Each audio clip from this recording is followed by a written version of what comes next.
is so free and so enjoyable to play. I'm much more comfortable, it's funny to say this, on stage playing Gershwin preludes and doing different things, where if I play the Mozart concerto, I might improvise a little bit in spots, but the restrictions on myself as a performer to make a very pure and classy performance is a lot more intimidating than it is in jazz, where I'm more relaxed because I can introduce different sounds, different approaches to playing that I can't necessarily do in the Mozart as much. So the clarinet, when you approach jazz, has a different sound. If I was to play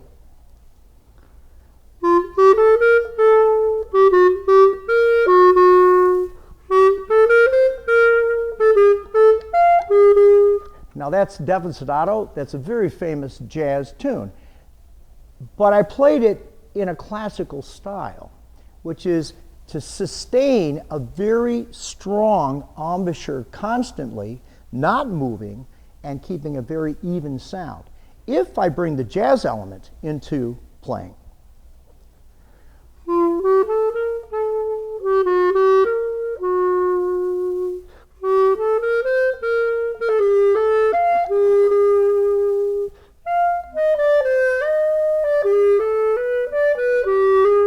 you can see that the sound has opened up and alternated the sound with what we call vibrato. So that's jazz.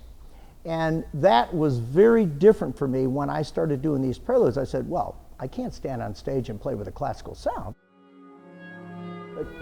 Jeff Tyzik brought into my playing a whole new realm of ideas as far as jazz, klezmer clarinet playing, and solo clarinet playing that I had never experienced before in my other job, because I was strictly in a classical situation more than I am here. And with the pop series here being so fantastic as it is, Jeff started to write, as these Gershwin preludes indicate, solos for me to play. Then we got into the idea of the clarinet being very famous jazz-wise, of Benny Goodman, Artie Shaw, Buddy DeFranco, with these great big band clarinetists.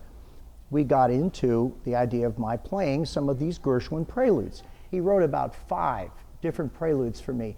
One's called Prelude Rubato, one's called Novelette in Fourths. They're all very, very different in style, and the range of them extends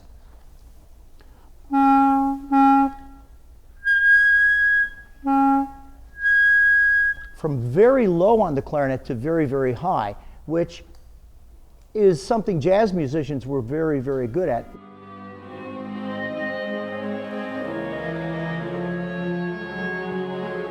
These preludes are introductions to styles.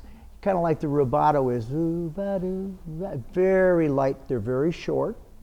And you know, where you very big change in rhythm. Lots of rubati, where in the Rhapsody in Blue you get a little bit, but it's pretty much rolls along, and it's pretty much a piano solo. In college, everybody wanted to know how to play the gliss. And I, in fact, got to play it with the Grease Symphony under David Fettler. It was my first opportunity to play it. But the gliss actually, for the original clarinetist, started all the way at the bottom. But I can't do it all the way from the bottom, so what I do is I kind of quasi-finger a scale until I get into the second register. And that is not as easy an operation for me as for a jazz player, because they're used to alternating more when they play. So when I do that, I'm actually starting with a relaxed embouchure, and as I go higher, I bring my embouchure back into the reed to focus the sound so that I finally sound okay when I get to the top note. The unpredictability for Mr. Tyzik is guessing exactly where I'm going to land at the top.